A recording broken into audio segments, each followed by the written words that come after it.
What's up, guys, and welcome to another episode of the Founder Academy. This is part 2 of our quest, our journey to get the FUT Miss Mendy, which is just the first part of that whole 93 Mendy. But it is the hardest part, I like to think, because I'm not going to do the 93. I'm just going to get to the 89. That's all I need to do. But the first 5, you have to win. You just have to win games, and that is the most mind-numbing part because everybody's trying to do it, right? So before we jump into the gameplay, if you guys could leave a like down below on the video, that would be greatly appreciated. I don't like to ask for that, but you know, if you guys are new to the channel, also if you could follow, that's greatly appreciated as well. Your support, you know, means the world to me. It just helps us grow, helps us create more videos and content for you guys. Yeah. So yeah, let's just jump right into it here. This first game was a very interesting one because this guy had a Japanese team with 3 icons in it, which was very bizarre. And they're like not even meta icons. It was like Roberto Baggio, which I just realized has the ponytail, which I thought was really cool. This game was really funny. It was a tale of 2 halves. So is it halves or halves? 2 halves. 2 halves. One of those is right. We can edit it out. So anyway, what was I saying? Oh yeah, tale of 2 halves. So the first half, we ended up playing, and he's beating me, sort of. Like, I had more possession, but at the same time, like, I was, you know, probably playing really well. It just didn't really reflect in the chances. You know, I think I had 1 shot, and it wasn't even on goal or whatever. I think I had whatever, you know, the stats said, not a whole lot of opportunities. He had the first 2 opportunities. They were kind of half chances, but it made it look like the way I cut this, because I just cut just any opportunities in the game, it made it look like he was actually beating me in the first half. He was a decent player. I mean, like, look at the team he was using, and he was causing me some problems. But then as soon as the second half started, I don't know what's wrong with me today. As soon as the second half started, we just pumped in a goal. We got a second one, and then he kind of stops playing. And we just put a 3rd and 4th by him. And it wasn't because I want to beat up on the guy, guys. It had nothing to do with that. It's because, look, I've been burned so many times by guys quitting, and then they come back and they give the controller to their brother or whoever, and the guy's just a monster, and then we end up drawing or the guy beats me. So I was just like, you know what? Just to get a couple more, I'm just going to be safe over sorry. Better safe than sorry. Just butchering the audio here, guys. Bear with me here. It's been a long day, but yeah, better safe than sorry. And you know, put 4 past him, and we get our first win. I'm also not like above beating up on a guy who's not playing because I need the wins. I went 0 for 7 in the last video, right? 0 for 7 as I sat there complaining about handicap, which is in there, morale's in there. But we're not going to get into all of that, right? I just want you guys to see we took the team offline after the last game of the last video, after we went 0 for 7. If you combine our draws and our losses, we didn't get 1 win towards these 5. Took the team offline, crushed the computer about 3 or 4 games, and look at how different they are, right? Like, people can say, oh, it's the opponent, oh, it's this and that. But you're going to see in the gameplay just the touches they're taking, the quality that my team is playing with. And a lot of people, you know, I've heard every argument in the book, well, you shouldn't have made that pass, you could have made a different decision. Let's take all of that out of the equation, and let's just talk about your teammates, right? So the computer controlled teammates, that is where, even though I believe like the passes get dumbed down and your shooting accuracy and your physical attributes fall through the floor, I'm just going to talk about the way the computer moves for the sake of this argument. The way my team was moving off the ball offensively and defensively, how they were holding shape and their defensive awareness, it was night and day compared to last. So pay attention to that in these games, right?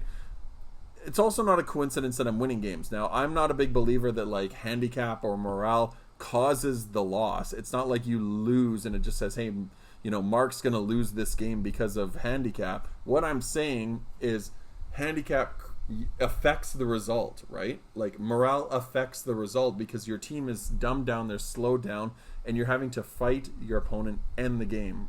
And when your opponents are already monsters, it just becomes like an unwinnable situation.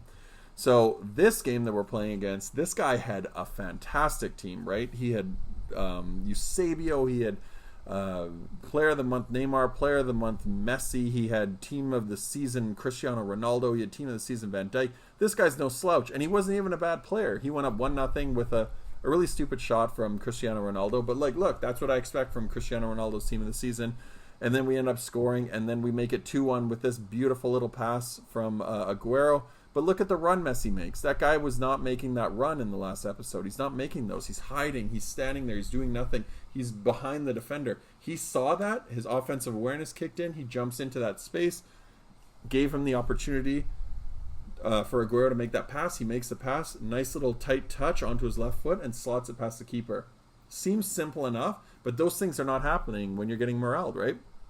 So here's an example. I paused this actually here. So I want you guys to take a look at Aguero and Messi. Right now they're on top of each other, right? Just by coincidence because of the way they're moving. But watch the moves that they make, okay? So instead of them, like they're on top of each other at the start of that clip, Messi's here, Aguero's here. Messi moves into this space here. He kind of creates he finds a soft spot on the field where he creates a passing lane, but Aguero moves into position in front of the goal. So what that's doing, instead of them taking the space away from each other, Messi draws the defender out, creates a passing lane, and gives me an alternate option, but it also allows Aguero to make a move down here. So now I've got two outlets, including Aguero, who's one-on-one, make that pass. I can do the fake shot and get a scoring opportunity out of it. Like, that stuff is what happens when you're not getting moraled. So those types of plays all add up over the course of a game.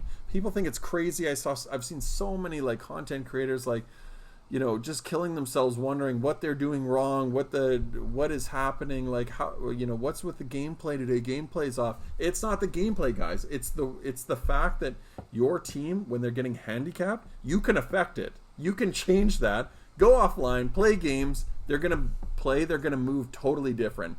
If you don't want to believe me, if you think I'm crazy and just making up excuses for losing, be my guest. But do yourself a favor and go offline. Just try it. I promise you they're going to play totally different. Like, we're 2 wins now, I guess, right? So this is our 3rd game that we're coming up against this opponent. You know, at 2-0 when we had no wins after the last one.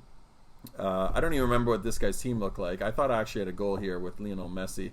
Terrible finish, but, you know, I think I did a low driven there. Low drivens have just been very inconsistent. I do not recommend doing them. I do them still sometimes when I know that, you know, I've got that shot on and I've got a bit of an angle. But if you're coming straight on, if you're coming straight onto if you're in line with the post and you want to go cross body, that low driven is a very low percentage shot. It's very nerfed this year, so I do not really recommend them unless you're on an angle and you're facing the net and you just want the shot to be low. That's all I ever recommend doing them. But you have to have the angles. It's all about angles this year, right? So we go into the half against this guy 0-0. Nice, smart little play by him to do the offside trap there. The offside trap is a very useful tactic, but it's super high risk. So I don't necessarily recommend it. And then we end up scoring, making it 1-0 there with Sergio Aguero. Nice little finish. And then I think, do we make this 2-0 here? I can't even remember. I don't remember the result from this game. Let's see, what do we got going on here? Oh yeah, we do. Nice little pass inside. Paulo Dybala is a funny one, actually. So Dybala is one of those cards that just people, I was complaining about him in the last game. When he gets handicapped, he gets really affected. But when he's playing good, he scores some real gems, man. He scores a goal later in this episode, which you guys are going to see, which I don't think most of my players would have scored. But, you know, he's one of those, like, really up, really down, inconsistent players, I guess you'd say. So that's enough of a reason in itself for people not to want to use somebody, because you really need guys that can just come out every single game. Like Sergio Ramos comes out every single game. Messi, for the most part, does. Aguero, for the most part, does. They're all going to get handicapped to a certain degree, but they're very consistent. More often than not, they're not going to be the guys that are really badly affected by handicap. They're going to play really well. Dybala is one of those ones that can just go totally missing. I really think that he's best suited as a cam role, but unfortunately we got Messi there. Well, fortunately we have Messi there, but like, unfortunately for Dybala, he's got to go out to the left. So we are 3-0, 3 straight wins. Coincidence? Sure. But yeah, we're 3-0 after that, and I'm really happy with how the team's playing. And then we come up against this guy. This guy had that 91 Ronaldinho at striker there. He had a very meta team, and this guy was a really good player. So I remember this. This is a funny one because we actually matched this guy back to back, like in straight games. Actually, it might even have been the last game. I think it was the last game. I'd have to go back and look. I can't remember, but it might have been the last game that we played against this guy. Yeah, I'm almost guaranteed because I know that we played him twice in a row, and I remember because that bicycle kick, he came out just guns a-blazing in this game. Like, you could tell that he was mad about losing. He was also that one of those guys that would pause it and message me. Almost every guy would pause this game right away and send me a message because their team didn't change. They might have changed some of the tactics around, but I almost guarantee you that every single one of these guys is trying to do the objective. So they're all pausing it and trying to send messages. This guy was also pausing it very late in the game. Again, could have been doing objectives, but it wouldn't surprise me if he was trying to send a message. And then he did it again in this game. After some goals, he was pausing it. So, you know, I don't want to assume that every guy is messaging me every time he pauses the game because I turned off my messages just because I was getting so much spam. But I have a feeling that this guy was doing it. But he was very angry. You could just tell by the way the guy's team was playing that he was frustrated. Another one, I wish I would have scored there. I should have just went cross body there, but we ended up going near post. I've been kind of playing with the idea of going cross body a lot more because near post hasn't really been working for me too much. As I say that, the guy scores a near post. This was a really stupid goal, but look, he's got 91 Ronaldinho. The icons are just beasts this year, so I'm okay with that. These happen. I've had them happen for me, but he just warped through Sergio Ramos there, and he smashes it near post, like kind of through the keeper. So kind of an undeserved goal, but we just turned on our tactics. We just went like ultra attacking and high pressure or team press or whatever it is, and the team just ends up walking downfield and scoring. This is what's really stupid about this game. Something that they really, really need to look at next year is the tactics just like affect so much of the results. You know, it worked in my favor at that moment, so I can't really complain, and I'm not necessarily complaining for the fact that it, you know, allowed me to score a goal, but I'm so frustrated at the fact that like custom tactics, they are the reason that I even drew. So this poor guy, like, I don't feel bad for him in the sense that like, look, he's a try-hard and it's every man for themselves in this game, but you know, the guy probably actually deserved a better result because even though I beat him in the first game, he probably played better from a statistical standpoint than I did in that game. But the only reason that I even tied it was I just abused the tactics and my team just warped upfield and they were unstoppable and I smashed a goal home. I was creating very little in that game. And just me being honest, I just walked upfield and it didn't feel that hard to score that goal. I just literally, the game did it for me almost. But either way, that's our first kind of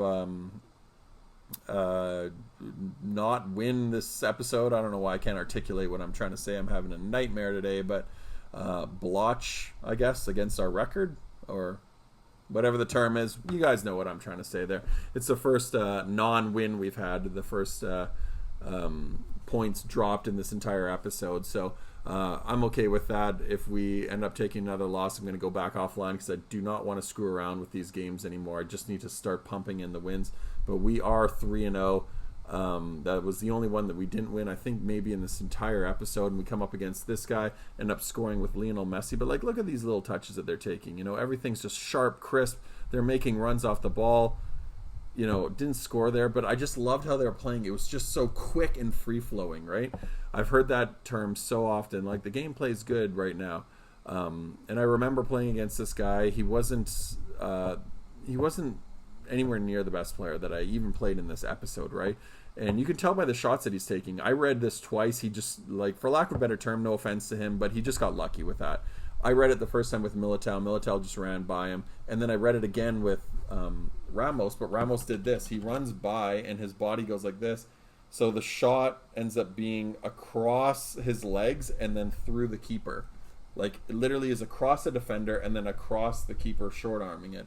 So it was a very lucky goal. He probably didn't deserve it. This one was more deserved, even though I don't think it was a great goal. Again, two defenders. You can see them literally standing there. Eder Militao and Sergio Ramos right in the way. They both open up their legs, and he shot through their legs. Like, those types of goals, to me, shouldn't be rewarded, but in this guy's defense, he's just abusing the meta of the game, right? Like, if you can see every opportunity that he has, it's very much the same. It runs towards the sideline, runs down the wing, and then he tries to the cutback, and it created both of his goals. So at this point, I just shut that down. I think I ended up putting Danny Carvajal on, getting a Cuadrado off because he's not the best defender, and just shutting the wing play down. And he had no idea what to do after that. So we ended up getting a goal with Dybala, a nice little give and go there with Renato Sanchez. Dybala, again, showing that his quality can be there when he's playing well, when he's not getting handicapped, and he smashes it across goal into the top corner. But you guys can see it's just the same thing. It's literally like tramp efforts, but the few chances that did actually sneak through, we were reading them quite well. I knew what he was doing every time he got the ball. It was not hard to read. It was not hard to tell. And then we just did a cheeky little through ball here because I knew at this point in the game he was generating the odd chance, the odd time. Even though he was just doing the same thing, it's going to sneak through once in a while. But if he gets a third one, he's going to win 3-2. This next goal was so important. So I know that was a cheesy goal. Sometimes you got to do it, but he wasn't defending it. I just lobbed it over top of the D. He was not expecting that at all. And we end up scoring, just smashing it with Aguero. And, he just really didn't have anything else. He didn't know what to do. He was trying to switch it up because I just locked down the wings and he couldn't even get down the wing anymore. He wasn't even able to get down towards the final third. I would just literally plant my defenders and just stand in front of him, and he kept trying to power through. So he had to mix it up, and when he tried to mix it up, he was a one-trick pony and didn't know what else to do. And you can tell by the shots that he was taking, he was trying to go through the middle and just would smash shots, and Ter Stegen was ready for them. So we end up winning 3-2. That required a lot more strategy than it probably should have. But, you're going to get a lot of these types of guys in Div 3, Div 4. They're just tactic abusers, meta abusers.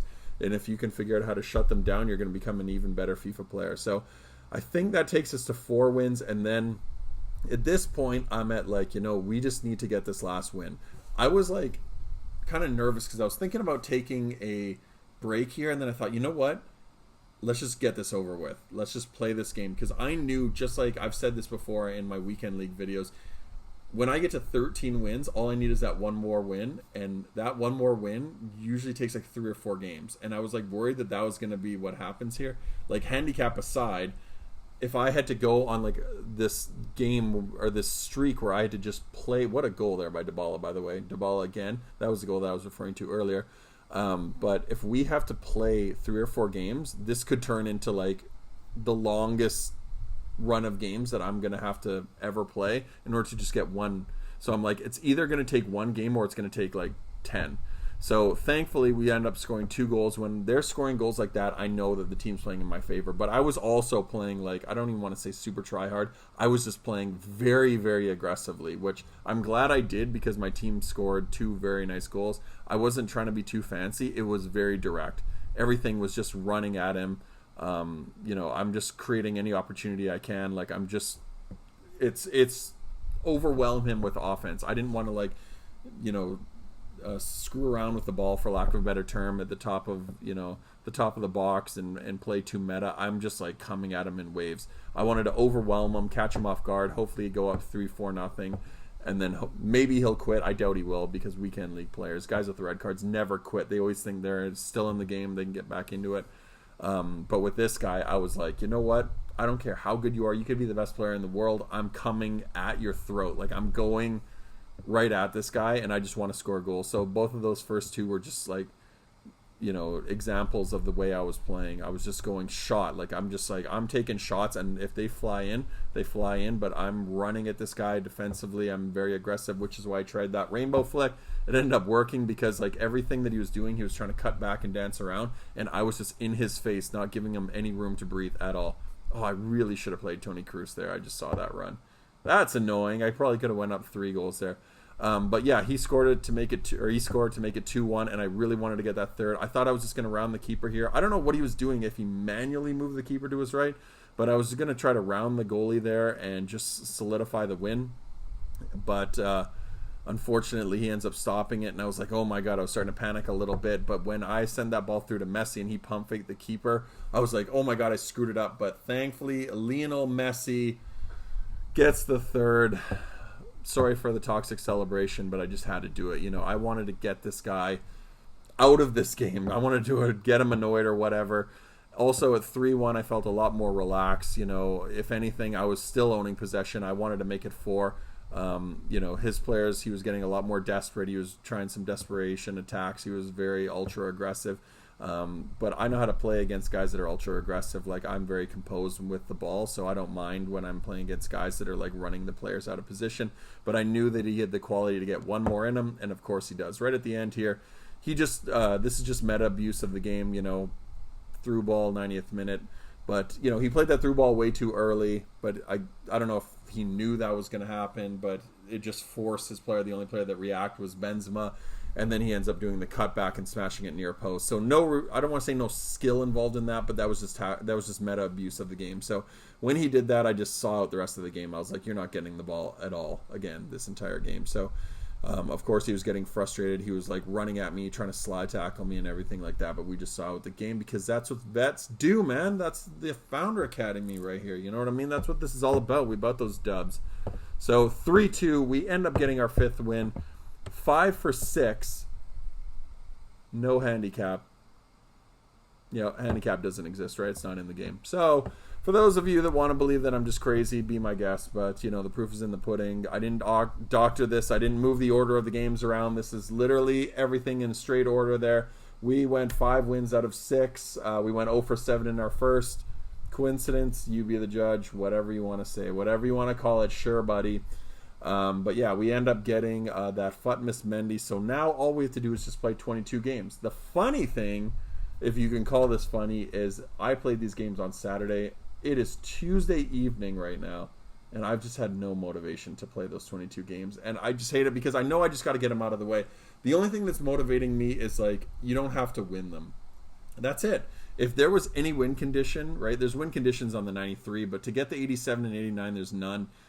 That's going to be the only motivation for me to play this game at all. Is all I have to do is play. I would hate myself if I didn't get the card because it requires no real thought. I could just go in there and just drop the controller and just actually can't do that because then you'd get disqualified. But I could just go in there and just do La Croquetas all game for all I care, and I would still get the cards. That's all I need to do is just build a team and play the game. But I just haven't had any motivation to do it. So, guys, I need your help. Put in down below in the comments what my motivation should be to play this game because I am struggling to do it. It's just been very frustrating because I'm getting angry at myself. All I have to do is get in there. I'm going to do it tomorrow, guys. You know what? I'm just going to get it out of the way tomorrow and then get this next episode up because I want to create the content. I want to get that card. I want those 87 and 89 cards in my club. And just go out and have some fun with the game because that's all that's left there to do is just have fun with this game. So what you guys are seeing at the very end, this is the end of the episode, but you're wondering, what the hell, why'd you put Ansu Fati and all these cards into SBCs? The reason I did that is we're going out and getting Ndombele's Summer Heat card, and the reason we're getting that is not because I need a Premier League player, but I need French players for the second half to get the 89 rated version of Mendy. I need French players. I have none in the squad. And that card looked beastly, so we thought we'd go get him. I had some fodder in the club.